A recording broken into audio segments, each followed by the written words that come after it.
Assalamualaikum warahmatullahi wabarakatuh. Alhamdulillah wa syukru ala ni'amillah. Dina acara anu matuh kamemet urang sadayana, nyatana dina pagelaran dongeng Sunda jejer carita jalma kajajaden. Ayeuna kantun bagian anu ka 60 genep nanya pamiarsa. Atuh ngarah teu nyangkolong ting kana waktos sumangga. Ayeuna mah urang lajengkeun deui para wargi sadayana. Harita 5 urang santri timbang arunggeuk. Reup geus kitu mah Jang Aris jeung Mbah Samiri meureumkeun kadua panonna. Sarta gancang diturutan ku 5 urang santri. Telila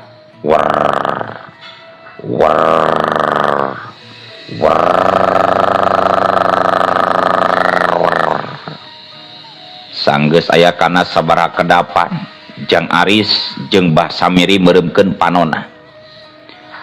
Karasa ku 5 urang santri dumadakan aya hawa haneut anu paselang jeung hawa tiis muteran eta rohangan. Langsung bareunta deui harita oge Jang Aris jeung 4 santri, Jang Atman jeung 4 santri mah sarta nareuteub ka Jang Aris jeung ka Mbah Samiri anu keur cenekul sila. Burinya teu lila antarana meh bareng pisan harita aya cahaya bodas anu ngaburinya kaluar tina badanna Jang Aris jeung tina awak Mbah Samiri. Tapi ngan ukur sakicep mata ngaburinya teh anu saterus nama eta cahaya bodas teh ilang deui teuing ka mana losna nya. Geus kitu mah Jang Aris jeung Mbah Samiri bareunta deui sarta meh bareng silih reret. Kiat siga namanya Bah, laras teu Bah? Nya kiat jiga nama Jang. Nya Jang, kiat teh Jang, ceuk Mbah Samiri. Nya mudah-mudahan we Bah, da maksud utamina oge ari nanya ari beta mah supados teu kabongohan wungkul nya. Ngarah teu kabongohan urang pager margi urang teu terang waktosna anu niat delaka ka urang Bah. Ari geus di pager amaning mah teu naon Bah. Mbah Samiri unggut-unggutan. Ari 5 santri mah timbang nareuteub ti tadi oge. Duh, hatur nuhun pisan we Sujang kana ilmu nu parantos diwariskeun ka Abah, ceuk Mbah Samiri deui. Jang Aris timbang nembalan ku unggeuk. Sedengkeun ari 5 urang santri timbang silih reret bari jeung rada kurang kerung maksa ngadenge caritan Mbah Samiri anu samodel kitu teh. Pajar teh geus dibere ilmu tadi ku Jang Aris. Oh, si Abah teh guguru ka Jang Aris Bah. Jang Atman gancang bae tumanya ka Mbah Samiri. Nya Sujang ti Jang Aris nya ti saha deui atuh. Ngan nya kitu teh ya. Ari Jang Aris mah alimeun katanggar jalemina. Peda di hareupeun hidup 5an we wani bruk brakso teh da masih keneh sa. Tapi omat Bah tong geruh kasasahnya matak dipasihan oge dari di Abah mah parantos sayogi dadasarna sareng parantos uningaeun kana cara ngagunakeunana Bah. Jang Aris gancang mentong omongan sarta rurtet ka Jang Atman jeung kanu sejena. Santri anu 5an meh bareng arunggut-unggutan. Teteh lagening pamiarsa. Ari sabenerna mah aya panyangking anyar di Mbah Samiri teh anu asal sumber nama ti Jang Aris. Teuing iraha nurunkeun atawa ngajarkeunana mah teuing basa harita teh sugan. Mangsa Mbah Samiri meuting di mana Kang Husna teh. Berarti salaresna mah Kang Lidin oge diajarkeun ku Kakang pangintennya Kang. Panyangka Jang Pian langsung teguh ka pelabadinya. Tah bener geus pasti diwarisan ku si kakang mata Kang Didin jadi bisa ngubaran oge jika namanya celengkeung najang Omar siga nu langsung ngabenerkeun kana carita anu jadi baladna. Ulu Jang Didin oge parantos nyangking ilmu nu sami aya namanya bener eta teh Sujang. Mbah Samiri nepi ka rada ngajengok. Muhun Mbah, basa si Ahmad nandangan tatu saperantosna patelah. Ke Ahmad anu mana teh aya teh Sujang jeung patelak ngalawan saha deui Sujang. Mbah Samiri nepi ka kurang kerung alatan teu nyahoeun kana jujutan perkarana. Atuh barabat we Jang Pian nyaritakeun sakur kajadian anu kungsi lumangsung di lembur Jatilindu. Mangsa aya 2 jalma anu rek ngalapatina nyilam jeung Kang Husna teh. Opat santri anu sejena oge pating celengkeung milu ngahaminan. Mbah Samiri nepi ka sarege pisan mangsa ngabandunganana. Waduh, tinggalun warta atuh Abah mah. Jadi babaturan hidup anu liman deui mah nganjrek jeung palurah meureunna nya ayeuna teh Sujang. Cek Mbah Samiri mangsa Jang Pian geus rengse cacaritana. Sumuhun Mbah leres pisan di Lurah Asep. Cek Jang Omar nu nembalan. Jeung eta deui Jang Didin bet dumadakan sakti kitunya. Ah gedebul si kakang mah majar teh diajarkeun ku Kitirta anu sumping kana impenan Kang Didin cenah. Celengkeung Jang Atman kituna teh bari dulak-delek ka Jang Aris. Nya saha bari nage nu ngomong kitu pan eta mah cek si Kang Didin. Ah sami we kakang oge ngawadul. Henteu ari ngawadul-wadul teuing mah ada memang bener Kitirta anu ngajarkeun si Kang Didin mah. Kakang mah nganukur mere kalimah koncina wungkul tapi Kitirta anu ngaijabkeun mah. Antuk nama Jang Aris balaka ngeunaan anu sabenerna. Oh geus dikitukeun mah Mbah Samiri jeung 5 urang santri meh bareng arunggut-unggutan. Atman oge hoyong tiasa nu kararitu atuh Kang, bere atuh Kang. Celengkeungna Jang Atman deui kalian katembongna dari apisan. Nya abdi oge hayang Kang. Jang Yayat pipileueun. Muhun atuh da abdi hoyong Kakang. Jang Dira embung tinggaleun. Ari maraneh mah geus langsung dimodalan ku Kitirta. Engke oge bakal ngalarti sorangan. Ngan pedah eta mah gumantung kana umur jeung kana kabutuhan sewang-sewangan.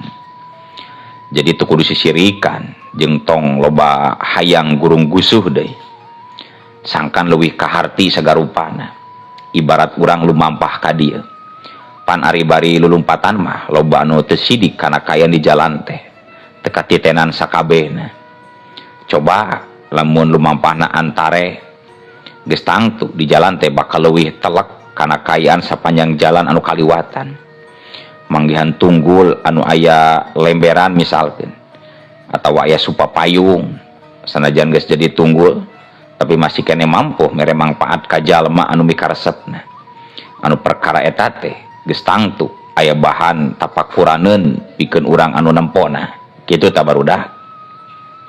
Langsung unggut-unggutan deui 5 urang santri oge. Sanggeusna Jang Aris ngomong kitu mah.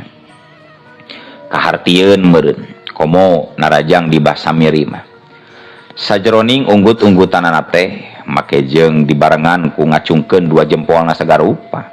Poho we sigana teh ari kana bancang pakewuh jeung bahaya anu rek disanghareupanana mah. 7 jalma anu keur ngariung di mana Mbah Samiri malah ngawarangkong. Ngaler ngidul ngulon ngetan kalayan pohara pisan uplekna. Atman mah hoyong bobo ieu teh Kang, tos tunduh. Ceuk Jang Atman. Sanggeus lumayan lila ngawangkongna. Kituna teh bari tungtungan ku huai sagarupa. Nyapek atuh geura sararewe ayeuna mah da geus peuting geuning.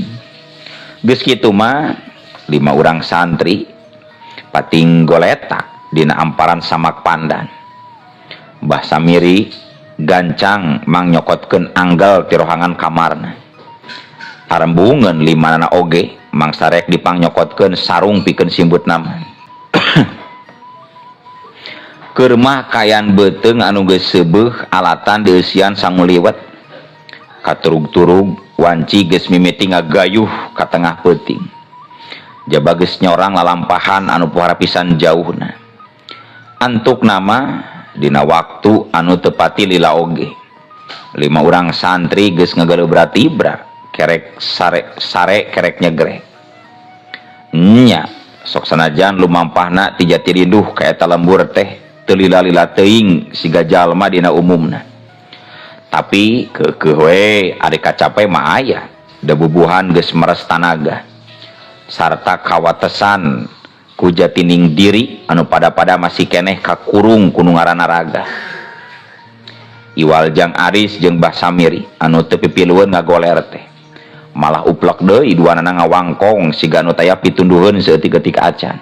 Ayeuna mah anu sok aya dina emutan abah teh ngan perkawis maot we jeung maot sujang. Muhun alatan pangaruh tina kayan diri anu beuki dieu teh beuki sepuh pangintennya sujang. Ceuk Mbah Samiri bari neuteup jajaka anu diuk pareup-hareup jeung dirina. Sae pisan Mbah. Syukuraneun eta teh. Kapanan saur Kanjeng Rasul oge anu namina maot teh kedah disimpen dina kongkolak panon. Supados urang langkung ati-ati enggoning ngalakonan hirup di alam dunia bah. Leres pisan Jang, leres pisan. Duakeun we abah atunya sing sae dina pamungkasan malar salamet di alam jaga di alam kalangan sujang. Nya urang si duakeun we bah da abdi oge cantang tos salamet bah. Anu penting mah urang ulah bosen ikhti culuge. Acan mah cacap Jang Aris nyaritakna ka Mbah Samiri. Harita Jang Aris jeung Mbah Samiri meh bareng pating larenjak. Mangsa ngadengena bangsa ngadenge jelegerna sora anu paro pisan tarik. Persis pisan sora nu ngajeleger teh di luhureun suhunan imah. 5 urang santri anu can pati lila sarena oge nepi ka langsung pating korejat harudang deui. Kang, sora naon Kang nu dieu Kang? Ngetarik ka jeleger kitu Kang. Jang Atman rungah ringeuh neuteub ka Jang Aris. Berarti geus datang tamu anu teu diondang teh sujang. Ceuk Mbah Samiri meh patutur-tutur pisan jeung Jang Atman. Jang Aris timbang nembalan ku unggeuh sarta rutret kanu keur nareuteup dirina. Torela, juluger, parala, juluger, buat beledak. Tina luhureun suhunan imah kadenge deui sora nu pating jeleger pating geleger. Kalayan leuwih kerep sarta leuwih tarik batan samemena. Hayu atuh urang bagiakeun sujang. Cek Mbah Samiri siga nu geus teu sabar hayang nempo kayan di luar. Ret Jang Aris ngareret heula ka 5 urang santri. Anu direretna timbang arunggeuk. Jung Jang Aris cengkat. Koceng Kang laju muru kana lawang panto imah dituturkeun ku nu sejena. Curelak jeung celek. Sanggeusna mukakeun panto langsung baik Jang Aris ngagajleng muru kaburuan imah. Mbah Samiri jeung 5 urang santri oge gancang naruturkeun. Sanggeus kabehna ngajaraga di buruan sararea tarangga nempokeun opat cahaya beureum anu ngakebur hurung anu pating jeleger nubrukan cahaya bodas anu ngapuleun eta imah. Sing horeng nalika tadi Mbah Samiri jeung Jang Aris pareureum turu aya cahaya teh eta teh keur ngabenteng imah teh. Tarurun sia goblok, turun deuleu turun, yeuh dewek mah di dieu deuleu, jerowokna Mbah Samiri dibarengan ku tutunjuk sagala. Opat cahaya beureum anu keur ngulibeng suhunan imah Mbah Samiri langsung areureun harita talurun aleureun nubrukan cahaya bodas anu jadi papager eta imah. anu satuluyna seot-seot jelek meh barang pisan eta opat cahaya beureum teh pating sirorot ka handap sarta antuk nama pating jerga sanggeusna robah wujud jadi opat jirim anu jarangkung badag sarta pohara pisan pikasieunana awakna anu jalugjug sarta balu citre dipapaes ku bulu anu paranjang dina palebah dada nepi kana bujalna nya pikeun anu ngareka ieu carita pikasieun we nya pikeun anu ngareka ieu carita mah pikasieun sote dari Jang Aris jeung anu sejenna mah biasa bae katemponna teh seutik oge teka tembong riuk-riuk kasieun dina paroman beungeutna anu limaan wani-wani ilaing sakabeh datang ngajora gadil nya dititah kundukun anu bilu kasiakas marane sakabeh teh cek basa miri tutunjuk ka opat jirim buta anu pikasieun anu diajak nyaritana malah silireret jeung baturna sarta meh barang kabeh arunggeul sebruk kayan tukung si nembalan heula kana panalek di basa miri langsung bae eta opat buta teh pating selebrut ngayakeun panarajang anu hiji nyebrut narajang ka basa miri anu hiji deui nyurubuk narajang ka Jang Aris sesana mah pating Darius siga nu hayang mejetkeun awak 5 orang santri anu bisa disebutkeun pantar barudak keneh curelajeng lep siuk gilak plos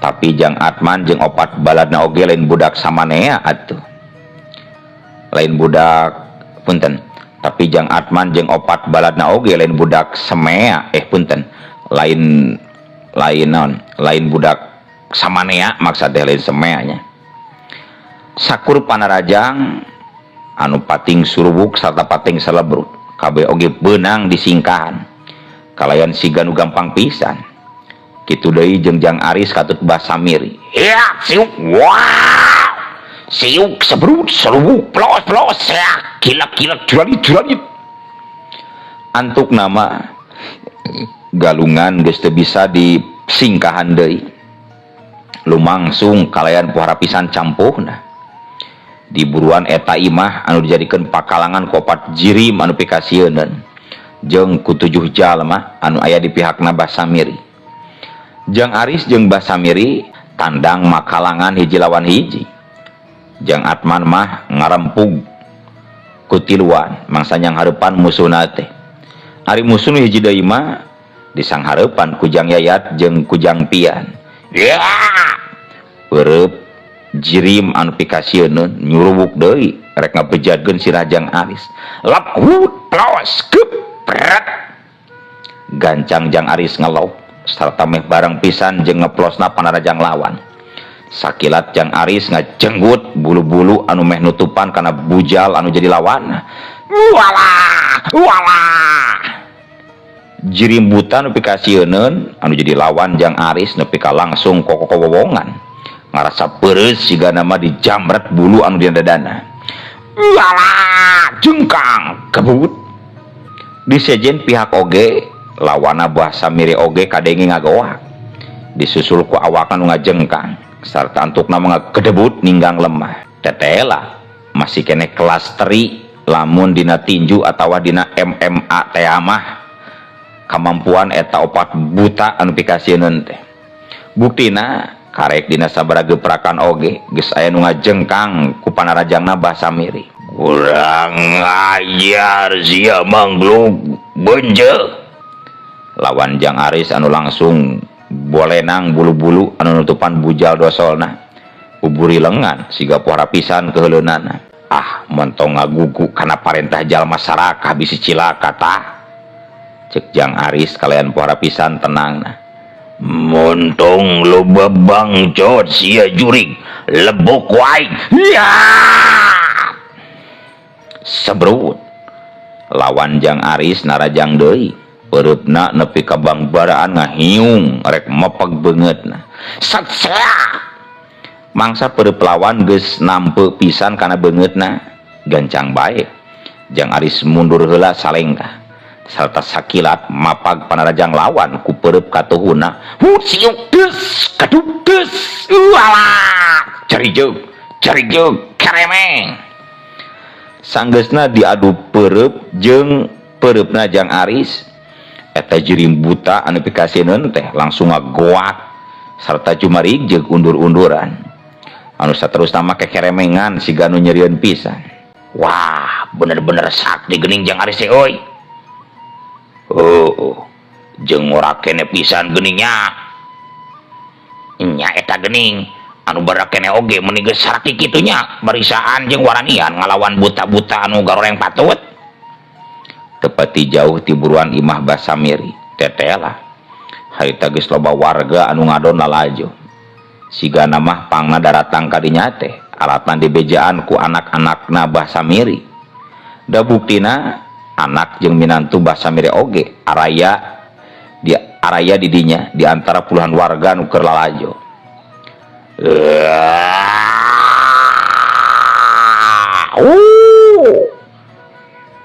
Puluhan warga langsung areureun galecokna kabeh paneuteup meh bareng maluseur deui ka pakalangan mangsa ngadengi anu pating garwak tetela geuning anu cikene pating garwak teh tayalian dua jirim buta pikasieun anu nyang hareupan 5 orang santri.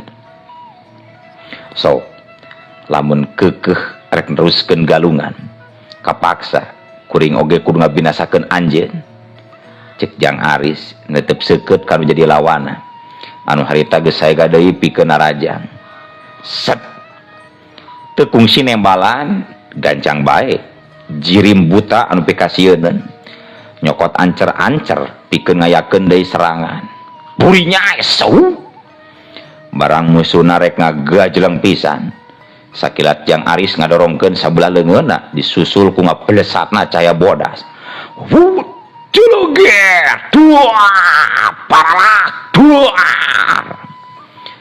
taneuh anu kabeunangan ku panarajangna Jang Aris nepi ka mancawura sapada harita ari nu jadi lawana mah nepi ka ngadegdeg siga nempuh harapisan rewaseunana ngahaja sigana mah Jang Aris panarajangna teh diarahkeun kana awak lawan. Ampun jirim anu pikasieun teh langsung deku sarta ampun-ampunan di hareupeun Jang Aris. Nempok kitu gancang bae dua baladna oge nurutan deku bari pating aracong nyembah sarta ampun-ampunan di hareupeun Jang Aris. Purinya pelesat ari nu hiji deui mah sanggeusna robah di wujudna jadi cahaya beureum langsung bae ngapelesat ninggalkeun eta patempatan Basamiri jeung 5 orang santri nempok kitu teh ngan timbang silireret heug anjeun tiluan diberi ampun ku kuring tapi omat kudu eureun ngaula ka jalma anu teu taranggung jawab cek Jang Aris kalayan puara pisan tandasna heug manusia disambeut ayeuna kaula tiluan rek ngaula ka anjeun manusia cek jirim buta anu samemehna diadu hareupan jeung Basamiri anu sigana mah bisa disebutkeun gegedugna kuring mah teu butuh kubantuan anjeun tapi lamun memang aranjeun tiluan hayang bajoang dina bebeneran mah hayu urang babarengan urang tumpes tindak laku kajahatan ka angkara murkaan teh. Oke siap pangerza kaula siap pikeun Mang Tuan Bang Joang kaula oge siap pisan manusia kaula oge tilu jirim anu pikasieun teh pating celengkeung sarta pating aracong deui di hareupeun Jang Aris. Red Jang Aris ngareret ka Basamiri jeung ka 5 urang santri anu dereretna timbang arunggeuk kojengkang Basamiri ngojengkang ngadeuketan He para buta, nasaha anu geus nitah maraneh teh deuleu, cek Mbah Samiri rutret kanu tiluan. Anu nitah ka kaula mah Bah Opai, beda dunungan kabeh oge, ngan pancena mah sang rua nyatana diparentah numpes anjeun Mbah. Oh, dititah ku dukun anu bilu kasih akas. Tilu jirimbutan pikasieun teh meh bareng arunggeuk nganyakeun. Lamun aranjeun opatan hayang bebarengan bajuang jeung kaula, mangka kudu arasup Islam heula nya, wayah ya wayamu. Daek teu daek kudu daek. Cek Jang Aris mimiti nyarita deui sarta rutret ka jirim anu tiluan. Siap manusia, kaula oge siap, kaula oge siap pisan manusia. Tilu jirim anu pikasieun langsung nyaranggupan. Kituna teh bari teureun-eureun pating aracong nyembah ka Jang Aris. Jang Aris, Mbah Samiri jeung 5 urang santri tibang silih reret bari dibarengan ku unggut-unggutan. Sanggeus tilu jirim anu pikasieun ngariles alatan menang parentah ti Jang Aris. Rob anak jeung minantu Mbah Samiri sarta puluhan warga anu sejena meh paheula-heula muru kaburuan eta imah anu samemehna dijadikeun tempat galungan ku Jang Aris saparakanca ngalawan buta kiriman ti dukun-dukuna